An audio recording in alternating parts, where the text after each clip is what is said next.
What's up, everybody? It's me, your friend and lender for life, and I'm here today with my good friend Alex Ortiz with Remax Time, and we wanted to chop it up with you guys about the market. That's right. Got a lot going on out there, a lot of speculation in the market. There's a lot of speculation going on. People are, I think it's been like that for a long time. Even before, remember when COVID came? Remember when the pandemic happened? The pandemic. The pandemic. People were saying, oh, it's going to crash. This is going to happen, blah, blah, blah. We were just looking to basic statistics and things like that. So I think the same thing is happening right now. You know, we're in reversed. It's reversed. We're in an election year. Things are changing in the market. Interest rates are higher than they have been during COVID and coming into, over the past 2 years. And I think that's the biggest thing right now, speculating the market. I don't know if you're getting this, but I do get this from a lot of, whether they currently own a home or they're looking to buy their first home. I think there's just a lot of speculation on, I'm going to wait until interest rates drop. And what's your take on that, speculating the market in terms of Well, shoot. I mean, we all know that rates need to come down. Yeah. Affordability has been a longstanding issue for our marketplace, and it's what's got us in this kind of slower, if you will, market. Buyers are struggling to succumb to the payments that are available on properties. Equally, sellers are sitting in their 3% interest rates thinking, man, I really need to get into a bigger home. But a little spoiled there. Yeah, I don't want to go to 6.5%, 7%. Yeah. So speculation will keep a lot of people, fear keeps a lot of people from moving. But there are a lot of opportunities still happening in this market. And I would say notably in the last 3 to 6 months, I've seen it shift to more of a buyer's market in some areas. Not every area. Yeah, correct. Certain areas with really high demand and limited inventory are still selling pretty quickly. Exactly. Would you agree? Yeah, I would totally agree. I mean, if there's a lot of inventory, there's a higher selection for buyers to choose from. And at that point, it's a little bit easier to negotiate on the buyer's side, right? But if you're in an area where, like you said, where, location is great, individuals, families want to move into there, it's going to be harder to negotiate those terms on the buyer's side. So I think it's case by case, location by location, 100%. Absolutely. So for buyers that are on the fence right now, what's your advice to them? I always say this, and I've always said this, if it's your time to buy, just buy. The truth is this, no matter what you do, whether you decide to buy or not buy, you're going to pay someone to live somewhere. Right. So if you're paying rent, you're going to be paying someone else. Someone else. And I would say this: if you have the money and everything is set there, buy the house that you like. Forecast into the future. I always say this: if you're not the type of person that moves every year, it might be your time. I have a client right now who has been, since they've been married, they've been renting since they got together. Okay. It's been 8 years, 8-9 years. And they haven't. Perfect timing. Well, they probably should have bought eight years ago when they got together, even if it was something small in the location that they liked. But here they went, equity. Right? They would have. But here you have 8 years that just went by, and they're looking to make the move, and it's all based on a necessity. So I think if they were to have just purchased the property at that time and not speculate, oh, the prices are going to drop or the interest rate is going to come down, I think they probably would have been in a better circumstance. I had a client just recently, about a year or so ago, who purchased when there was a big crash, and the property value went high. They bought high, it dropped down really low, but they stuck it out. They gained some equity, but on top of that, they also paid their principal down. So at the end of the day, they still made out with some good money. I think that they didn't speculate. They just said, we need to buy right now because we're going to have to pay someone at the end of the day. So speculating when the market is, when is the right time to buy or sell, I just think from my experience, it just kind of left people handicapped in the long run. You spend a lot of time anticipating something that nobody can promise or guarantee. And for me, I think about the vehicle of homeownership as part of your retirement plan. Correct. And if you talk to anybody, years go by pretty quickly, especially as we get older. Oh yeah. And the longer you wait to get into a position where you can try to fix your financial ecosystem through ownership, the further out you are from a comfortable retirement. It's like a vehicle, anything that you buy is worth what you're willing to pay for it. So when it comes to timing the market, it's exceptionally difficult. In fact, if there were a perfect way to time the market, you and I wouldn't be here right now. I think we know when to dump and we know when to get in. You know, We'd be on a beach in Dubai. We would. Yeah, we would. And the thing is that right now you find people who are investing in real estate, whether they're investors like buying and flipping, or they're investors who are buying and holding. They're still buying. They're still holding, they're still buying and flipping. It happens in whatever market it's going on. Yeah. And those people are taking risks. Mm-hmm. You know, those individuals or investment teams, whatever, they're taking big risks. You know what I'm saying? And it's hard, I think, for the individual person to want to take that risk, to just go out there and buy that house. It sounds huge, but I think you're risking not buying a house or holding onto a property for the remainder of your time. Absolutely. You know? And real estate's a long game. It is. When we talk about payments today, we're not talking about payments forever, mm-hmm. right? Although I'm a big advocate for fixed rate terms, I don't really care for adjustable rate loans too much. I think the risk involved is a lot more to stomach for the end user, homeowner, non-investor mindset person. So I love fixed rate. But when I talk to a buyer, especially recently, I'm like, listen, this isn't a forever payment. The goal is to get some equity by paying down your principal, watch the market do its thing for you, and when the rates begin to come down, which we know they will, take advantage of those opportunities when they're present. But one thing that a lot of people are buying into is this, which I really hate this saying, the date the rate, marry the house crap. I think it's the most cliche, stupid thing ever, because people are putting it out there as if a refinance is a guarantee. It's not. And it's not. Mm-mm.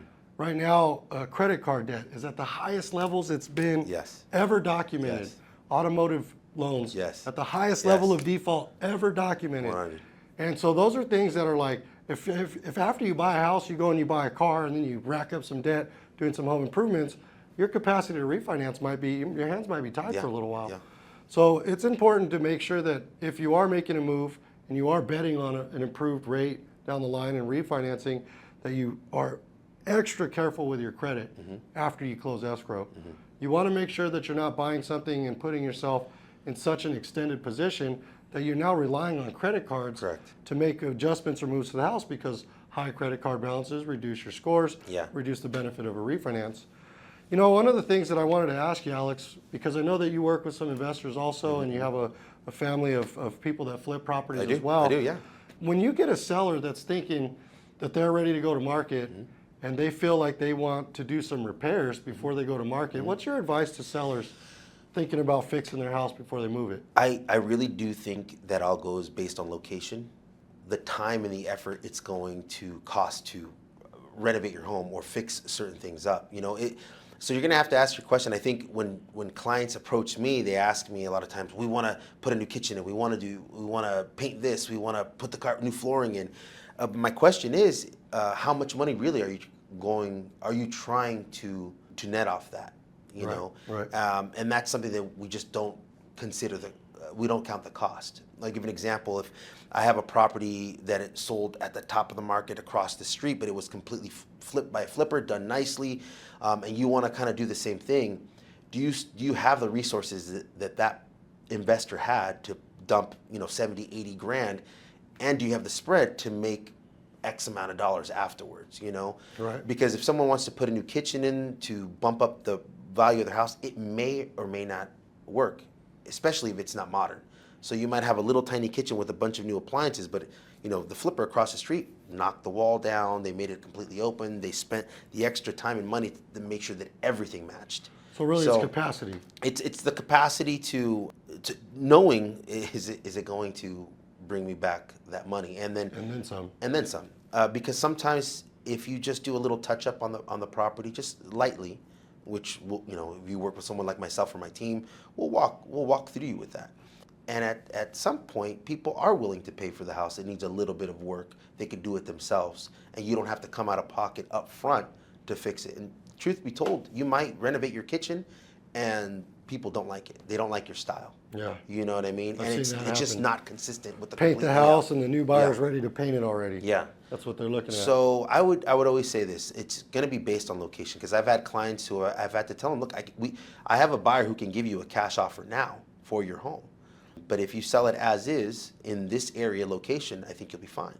Some clients I'll have to recommend, you can either go with an investor or do a little touch up. So going back to the question, should you fix your home up, right? So I think it's going to be case by case, and I think you should really be talking with someone like myself who works with both investors and works with the public to just kind of figure out, would that be the right suit for you? Because the last thing that I want for you is to be spending $20,000 out of your pocket to do renovations, and you won't even get the money back. Yeah, if you just break even. Yeah.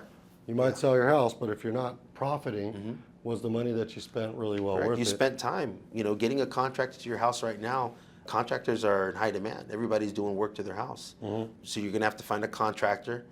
You're going to be paying top dollar. You're not going to be paying investor prices, because usually most investors already have deals with contractors or deals with cabinetry makers because they're buying in bulk.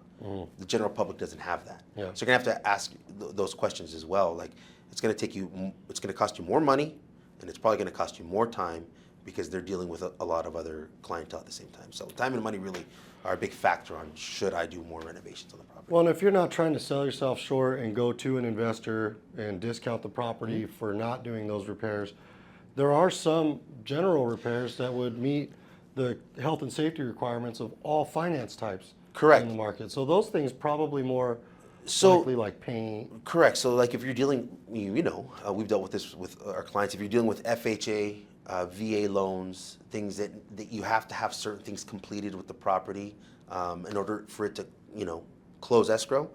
I think those are important. So like paint, holes in the wall, a working heater, termites, working heater, things like that. I think those are important. Those have to be completed with the loan.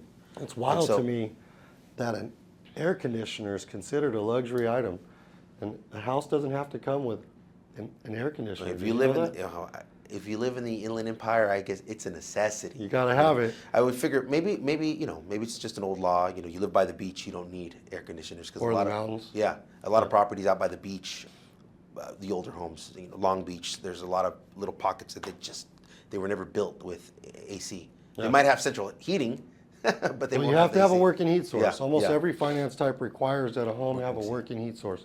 But HVAC or air conditioning is actually considered a luxury item. Now, I think one benefit, we're talking about, should I fix the house up? Like I said, some locations, I think people are willing to do the TLC and do a lot of work themselves. And I think that's where loans like the FHA 203K loan would really come into effect. Excellent tool. Yeah, and I tell my clients, look, if you want to sell to an investor, you need to cash out right now, then I have it for you. They can buy your house as is. You don't have to worry. You'll have your money within a week or two. Okay, done. So you may not be getting top dollar, but you're paying for the luxury of just getting your money fast. I mean, the FHA 203K loan, and I know we've discussed this with a lot of my clients as well, who want to sell their house. They want to get top dollar, but they don't want to sell to an investor. They want to make a little bit more. I think that's a great way to do it, because both the seller's going to have to be partnering with the buyer to give them some type of credits to do some of the fixing. They're going to have to use the licensed contractors to get those work done, but both parties really win. Yeah. You have a seller who's going to get more money at the long run, and then you're going to have a buyer who's going to have a house that's more renovated or fixed up to their needs. And I think there's two different types of FHA 203K loans. Correct me if I'm wrong. So there's the 203K Streamline, and then there's the full 203K. So what's the difference between them? What's the Streamline? The Streamline allows for mostly like cosmetic and general renovation. Okay. The full 203K allows for things like room additions and expansion of property. Okay. A little bit deeper, and there's no limit to the budget. Currently, as of today, the budget for the FHA 203K Streamline is 35 grand, and I believe it's in November. It's moving up to 75,000, which is going to be great for somebody looking at a property that needs a little bit of love to get that in and allow them to outperform the investor by being a little bit more enticing to the seller to buy that house that needs the love in the area that they want to be in, right? I think the 203K programs and the other renovation loans that we offer they're for the visionary buyer, right? And you got to be prepared for a process, but it does allow you to custom tailor the diamond in the rough to your liking. And I like the Streamline, the FHA Streamline, because it's manageable. It's a lot faster. It's a lot faster, manageable also in the sense of you're not doing a ton of heavy lifting. You're doing more, like you said, cosmetic work and things like that. I mean, I think a budget of $35,000, and you said it's going up to $75,000. I think that is a great price for you to be able to manage, get a lot of work done in the house, and really move into something that you're really comfortable in for the long haul. In my opinion. And then there's the other one that you said that for adding additions and things like that. Yeah, so there's a couple of them. Actually, there are conventional renovation loans also. Okay. So Fannie Freddie offer them as well in conforming price points, where with the contractor bid, there's a as is and an ARV value. We're going to lend on the ARV value, and offer those funds and disbursements to allow you to get in and personalize the property. I think that's going to really ultimately give the buyers the ability to maybe find the house in the neighborhood that they can't afford the turnkey, but they can afford the house that needs work, and use these tools to plant them in the neighborhoods that they desire. Because you could put a really beautiful house in a really bad area and you can't change your neighbors. You cannot. But if you know that there's an area or a school district that maybe you want to be in for your kids' sake, and you can't afford the turnkey house, start looking for the houses that need some work, that investors are trying to lowball those sellers, and then give the seller a better offer than the investors are, still under market, so it's beneficial to all parties. And now you get to put your own spin on stuff. Yeah, and I think most listing agents need to connect with someone like you who offer those, who understand the program, who can not only just tell you what it is, but can really walk you, who've closed those type of programs. Absolutely. It's beneficial. If I'm a listing agent and I know that this house needs some TLC, it's a product that I can, for the benefit of my seller, tell the buyer's agent or tell the buyer that's walking through your open house, hey, here's an option for you. Okay, the house may need some TLC, but I have a really good lender who we can negotiate good terms, everybody wins, and we can close in a timely manner, and you can have your house in the location that you want to as well. Are you, as a listing agent, able to put that in like the description comments, like home's perfect for the FHA 203K renovation loan? Yes, unless things have changed, which I haven't seen that has happened, but you can totally put that in the comments there. You can put it in private remarks as well. Right. And I think it works great, and I think more buyers agents and listing agents should be connecting with lenders like yourself that can offer that and walk them through it. Absolutely. You know, we talked about a topic right now. We said speculating on the market, finding the right house, doing all these things. Should I do renovations? If you're a buyer, okay, and you want to purchase a house, I think we talked about this earlier. Sometimes we get a little foggy because we see maybe our parents' house or the house we grew up in. It looks so nice. Yep. That took years to get to. I mean, I'm very thankful that 20 years ago we were able to buy a house, but I'll tell you what, my house 20 years ago looks very different than it is today. Oh, it takes some time and some love. It does. And I say that to a lot of first-time home buyers because they see their parents' house like, oh wow, I want this, this, and that. And I would say, look, do some sweat equity. Buy the house in the area that you like. It may not be the nicest, but here you have a product that can help you out to get started, to tweak, to clean it up so that you as an individual or your family and kids can move in and feel comfortable and safe for the long run, you know? You know, now that we're on the topic of renovating, I know that there's been some changes. What are your investors doing to prepare for, that just came in effect in July, the new disclosures for resale homes within 18 months, I believe it is? Yeah, so in short, basically if you've inherited property, you've purchased property within an 18-month time frame, which most flippers are doing right now, you're going to have to disclose basically everything that you're doing to the property. I hear you have to include the contractor's information also? Contractor's information, receipts. There's just there's a lot of verbiage in with all those laws. I got to keep reading them myself. So I think it is. There's pros and cons in that. I think it's going to protect a lot of people from getting, excuse my language, but a shitty house. A lot of them out there. Yeah, and sometimes that bothers me. There are situations where an investor can buy a house and just kind of clean it up, and it looks phenomenal. It's great. But then there's times when you walk in the property like, ooh, my gosh. So I think it might have some protection on really getting the bad investors out and keeping the good investors in who have the contacts connection with good contractors who can do good work, who are licensed, who can write it all down and present it to you. You know what I mean? But if you're looking to get in the flip game, or if you just inherit a property and you want to fix it up and sell it, get ready to to write a list down and put this. You have to disclose that now. Yeah, well, that's good. I think that's better for the buyers, especially to prepare. I've had some buyers buy flip properties in the past, and the investors that they bought the houses from, they did some really crappy work. One family in particular, the Macedo family, right after they closed escrow, had a flood in the kitchen. Oh gosh, yeah. And the investor and sellers were like, not our problem. Yeah. We're like, what? You just made a big chunk of change. You offered a home with a turnkey look, renovated, but behind the walls, you didn't do the plumbing. Yeah, and I think that's beneficial because sometimes you won't do the plumbing, you won't do the electrical. You disclose it, like we didn't do that. That's not part of the project. We made it look nice, but that's not part of the project. So I think in a sense it's going to be good in the long run. We'll see what happens with it. But if people are looking to get into that type of game, be prepared to really work with contractors. Have to write it down and put that in the proper forms. Like the transfer disclosure statement and the seller's property questionnaire. Those are things that every seller has to present. One of the things Alex and I talked about recently was how buyers time the market and what they're looking for. Some buyers will tell us that they're looking for rates to drop. But then I ask a question like, how much do they need to drop? And usually they don't know. You see, I think a lot of us speculate or assume that a lower rate will create the city that we want or the home that we want. And you need a little bit more of an in-depth look. I tell buyers this, subtract rate from the equation. Let's talk about the numbers. What's your cost of living look like? What are your budget goals? Because that's what's most important.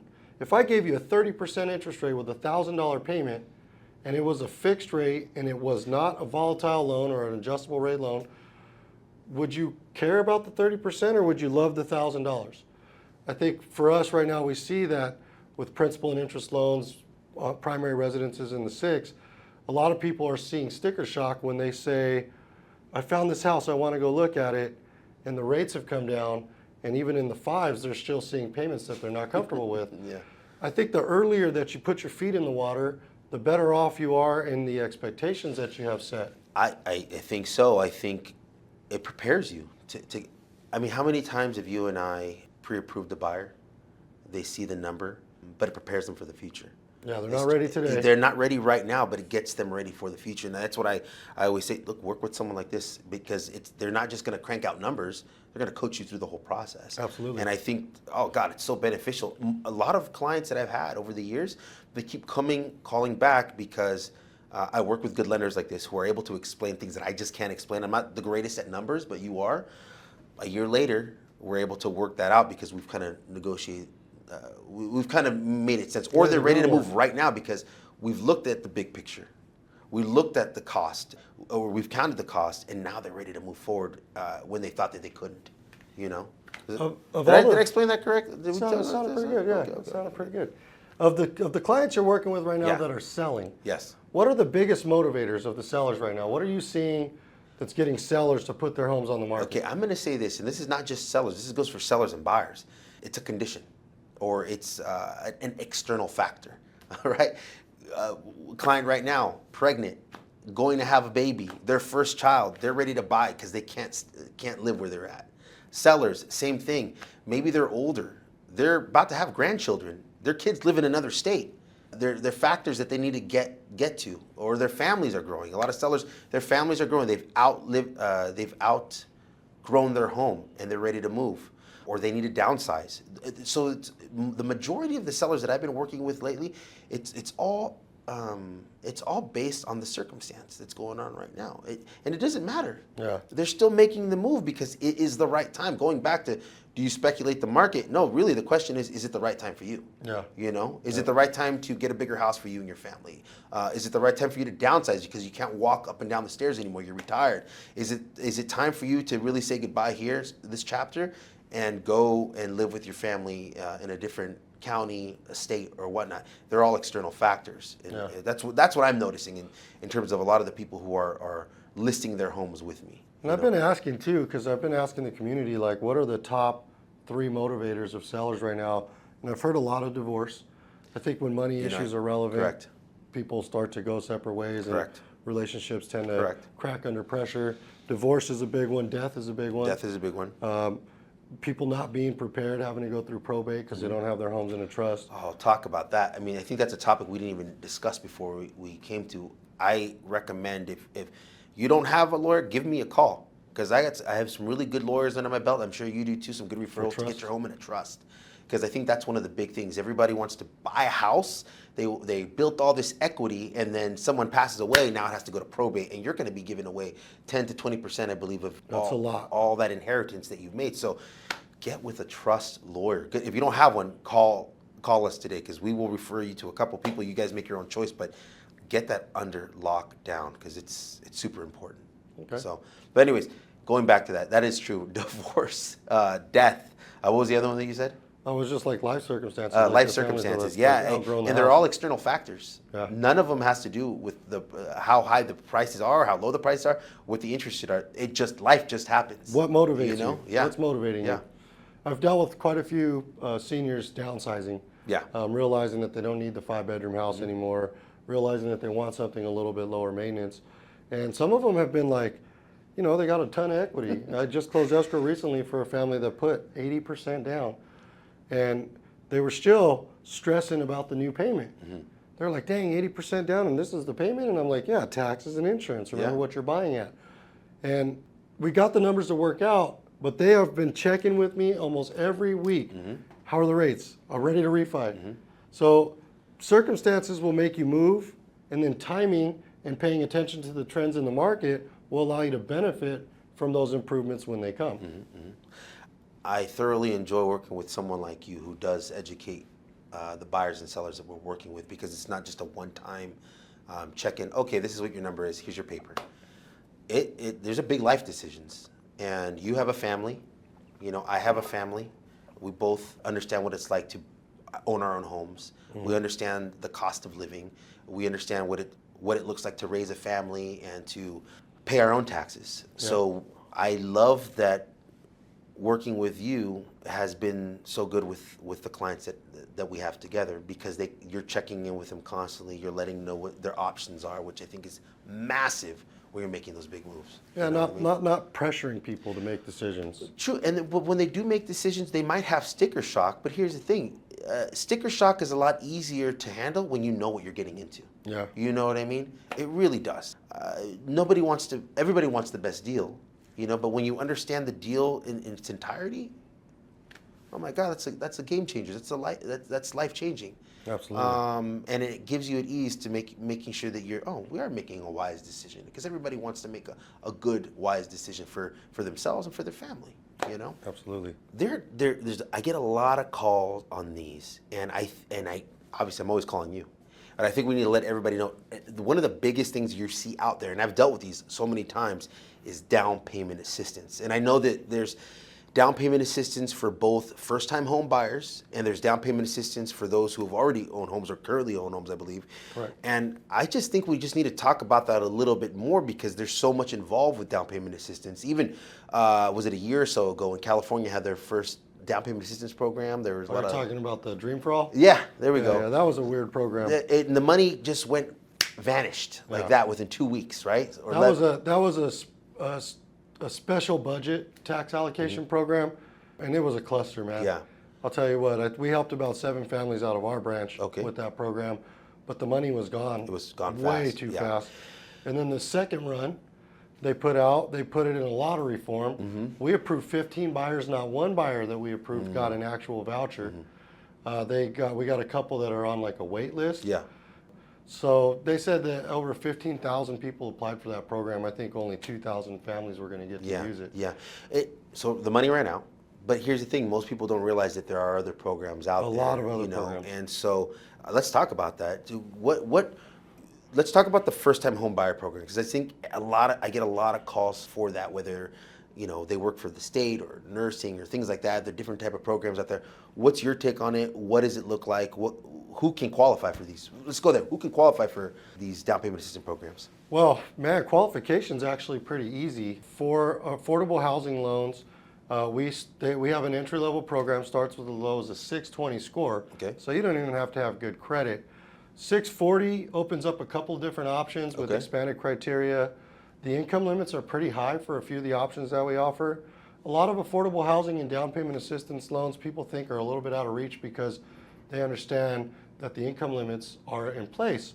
But there are programs like Cal HFA's My Home program or the GSFA Platinum loan that have very high income limits, or if you do the GSFA Platinum, there is no income limit. I have a lady right now using the GSFA Platinum. She owns a property today out of state. She's buying another property here. And I said, hey, would you like to look at this? And she's like, heck yeah, the house I'm buying needs some work. And she doesn't need down payment assistance. She's got the money, but she's using it. She's got 100% financing on the buy.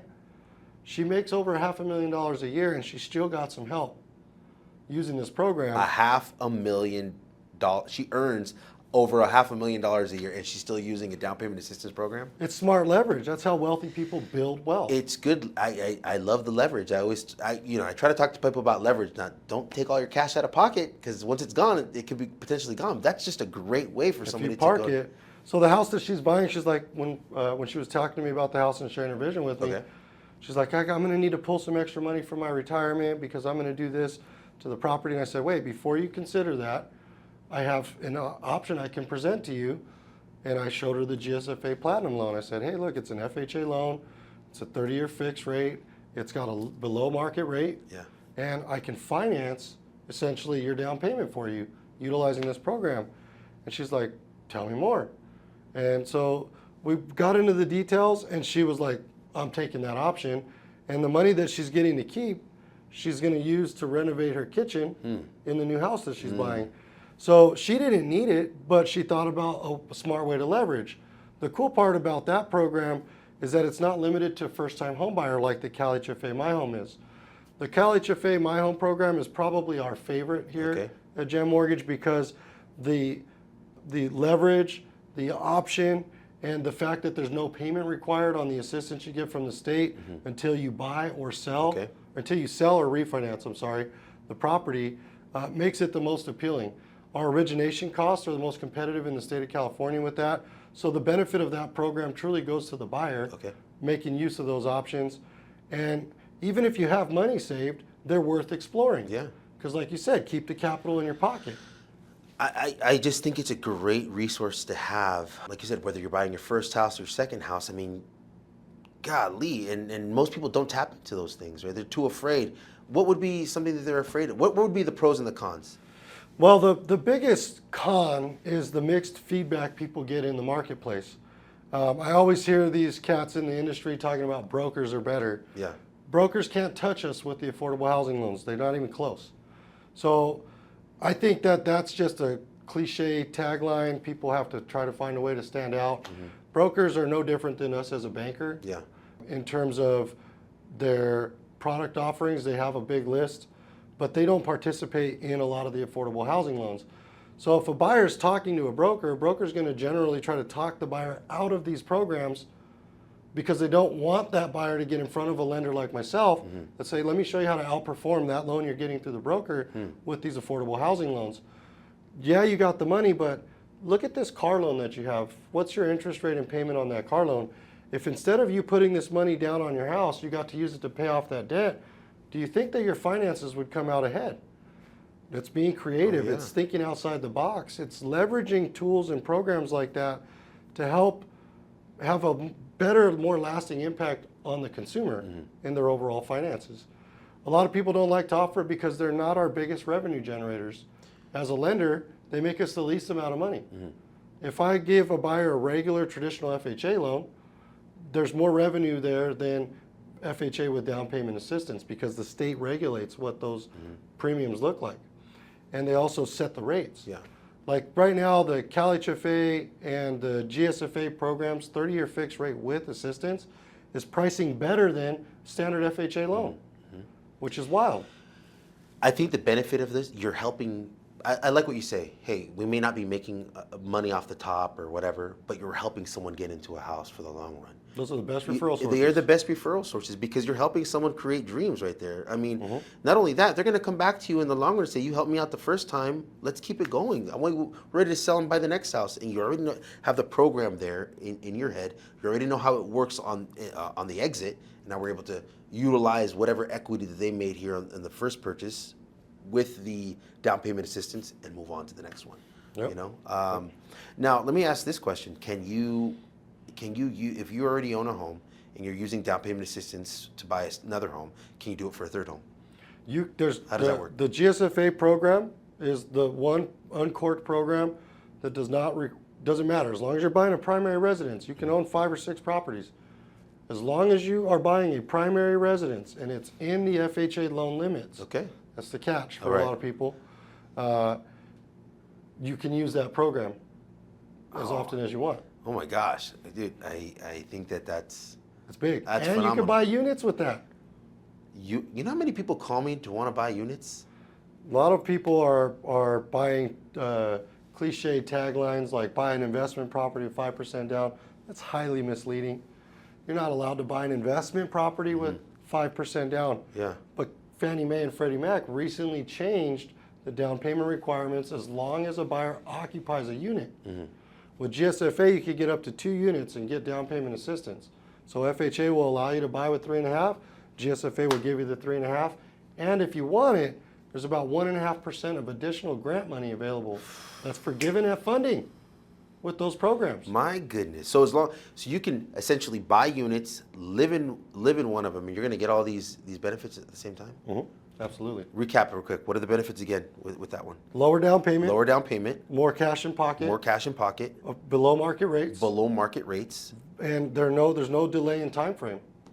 Like you could compete with every buyer out there in the marketplace.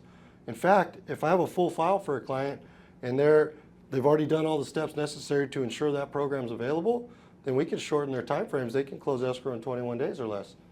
So they don't have to be in this 30, 60-day escrow to get this program. So there you have it. Basically, I think that's the big hitter. You want down payment assistance. You want it today. You want to be competitive and close within the 30-day time frame that's pretty standard just across the board.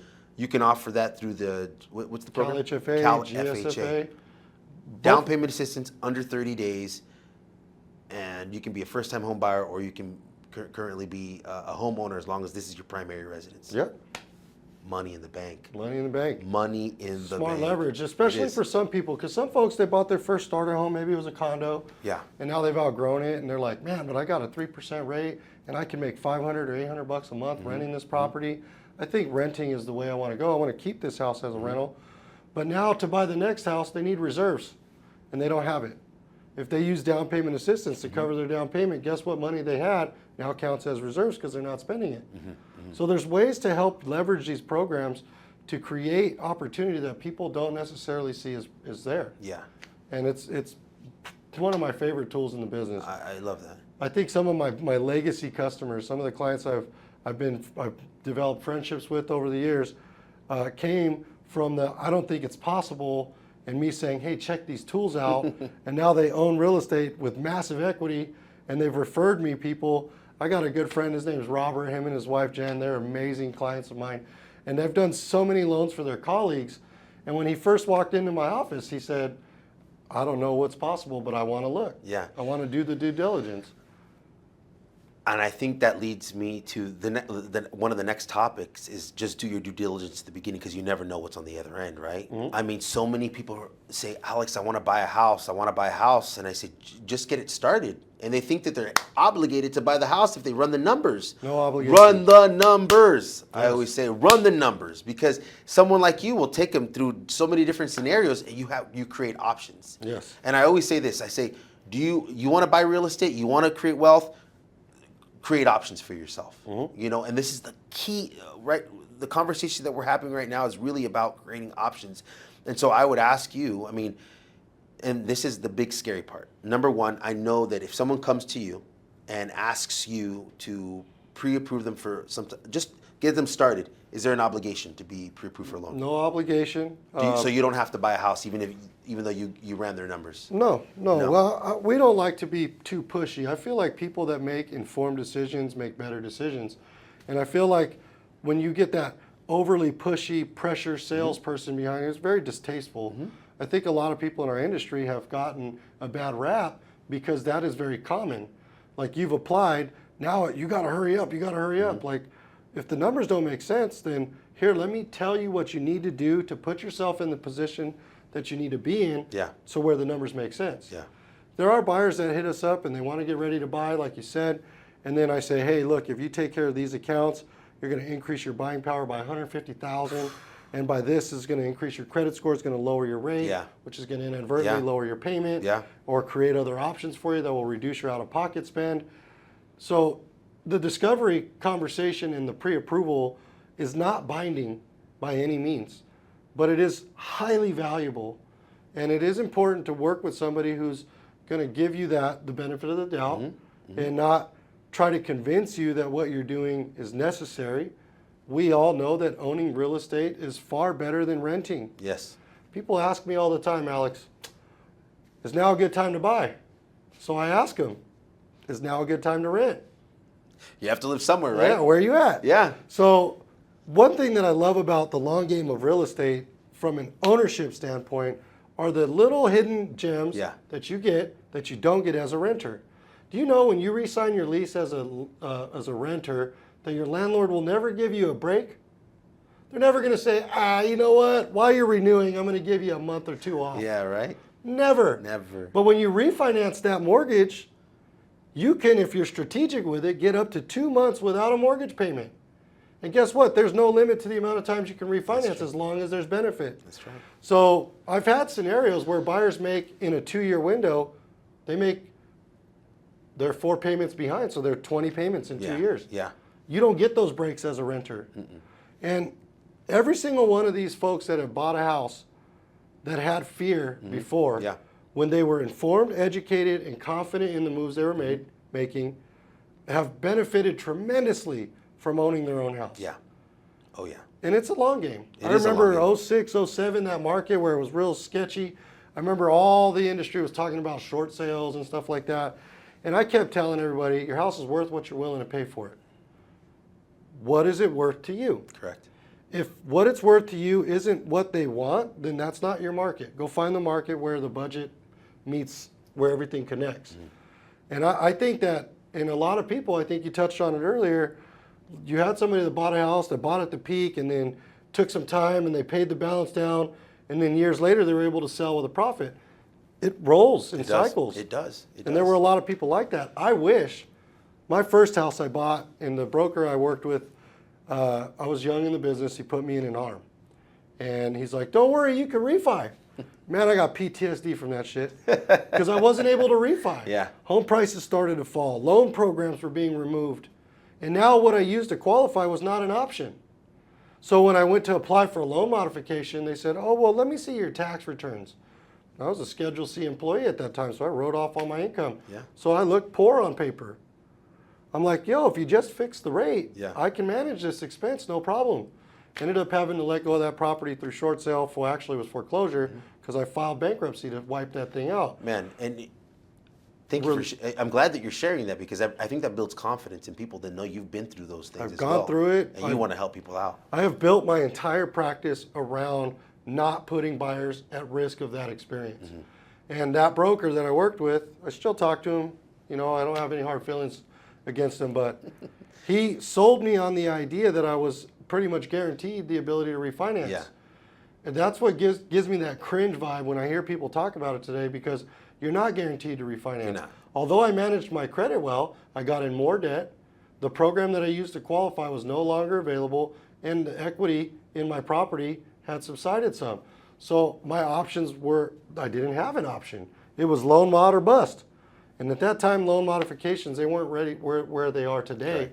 Where a homeowner right now, if you're in a rental situation versus an owner situation and you experience a hardship, the mortgage company is going to be more inclined to offering solutions to keep you in the home. Where the landlord says, shit, I'm still paying this mortgage, I need you out. Yeah. And if you're not going out willingly, I'm hiring an attorney and we're going through an eviction process.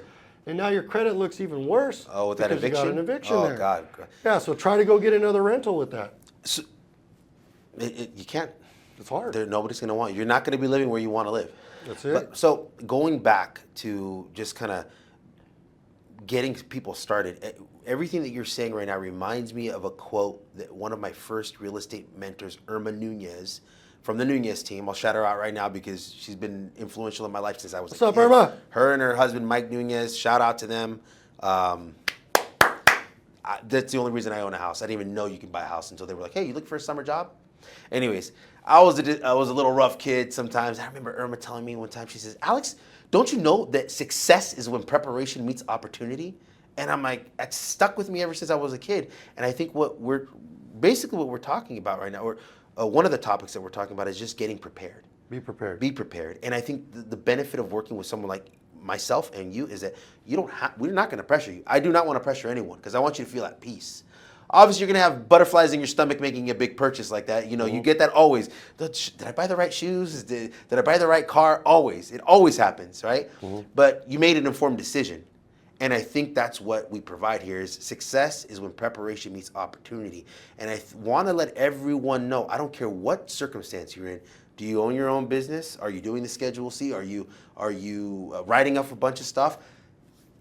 There is an option for you out there as long as you work the numbers out and as long as you talk to someone like this who has a broad spectrum of different types of buyers and different types of clientele. Because everybody's not cookie cutter. No, everybody doesn't have the 9 to 5 with the nice pension. Some people are working overtime. Some people are self-employed, and all that makes a difference. And working with someone like you that can take the time and really explain everything out and break it down can help them figure out, like, is this the right time? Can they move forward? And discover, like, really, it really is. I thought I had too much student loans. I had too much this, but you worked it out for them. I think it's so beneficial with working with someone like you and I guess counting the cost. I don't know if that's what we want to say or just kind of really working out the numbers and being more informed in terms of. It's all about preparation. If you talk to a lot of people right now, they're speculating on the market. Correct. Going through some changes. And what I've been encouraging people to do is like, listen, if it's not today, but it's on your radar, let's look today so that I can give you the advice you need to be in the best position possible to strike when the iron's hot. Correct. When you feel like you're there. And I think a lot of times once people realize like, wow, damn, I am approved. Oh crap, I didn't think I was gonna get approved. Yeah. And even though I was thinking buying in 6 months, they see a house pop up. They're hitting Alex up like, hey, they're Alex, ready to I wanna go. see this house. Now that they know that they have the capacity. If you never do the discovery, you'll never ever be in the position where you're able to confidently step into a market and negotiate. Now, if you see a house that you like and you haven't had this conversation first, you're scrambling. You're like, oh my God. Hey, you got to go get pre-qualified. We're trying to make an offer. Yeah, and it works on house pending. Right? It works on both sides. I tell people, just get your numbers done. If you want to buy a house, well, we do. What's your time frame? Next 12 months, maybe 2 years. I say, I would start now. Yep. Look at where you're at, and then you can decide. Because something may pop up, you won't be ready. Success is when preparation meets opportunity. I've had clients who, they're engineers. They make a lot of money. They're like, oh, no, we can qualify for it. I'm going to find the house first, and then I'll get approved. Well, turns out they ran the numbers. It wasn't the greatest. Or vice versa. They thought they weren't making enough. They thought they didn't have everything in line. Turns out they ran the numbers, and they're actually approved for a lot higher than what they wanted. More than qualified. In both scenarios, right? They both prepped themselves. They took the advice and said, just prep yourself. You don't have to move forward now, but you're not shooting in the dark. You know, and if you do find something, you're going hunting with a poison arrow so that you can get out there and make the right offer that you need to. And I think that's the benefit of knowing the numbers, knowing what you're getting into. And like you said, working it out now versus later, because the right house might just pop up tomorrow, and you're just like, I'm gonna write that offer. They're two steps behind. Yep. Somebody else beat you to it. And when you are, I've had it many times. People just did the simple balance. They're not even we're gonna stop looking. Okay. But just because they did the simple thing, that the right house popped up, hey, are we still qualified? Oh yeah, your number's here. Has anything changed? Nope. Okay, bam. Okay, updated letter. Offers in within 2 hours. Yeah, let's go. Because we're good. Because they already you have all their information. Yep. So, in this market, it's really about being prepared and about working with people that have integrity, that care about their reputation and care about their clients. If you or somebody who knows in the market looking to buy, sell, or invest, reach out to Alex or myself. We'd love to be of service to you guys. Thank you so much for tuning in. And if there's anything else you'd love to hear about in our future podcast conversations, feel free to message us directly or drop it in the comments. We'll talk soon. Take care. Hey, my name is Alex Ortiz with RE/MAX Time. If you're interested in selling your home, need a cash offer, you're looking to buy, make sure to connect with someone like myself or Thomas. We're here to help and answer all your questions before you make the next decision. Once again, my name is Alex Ortiz from RE/MAX Time, and you can find all my information at alexortizrealestate.com.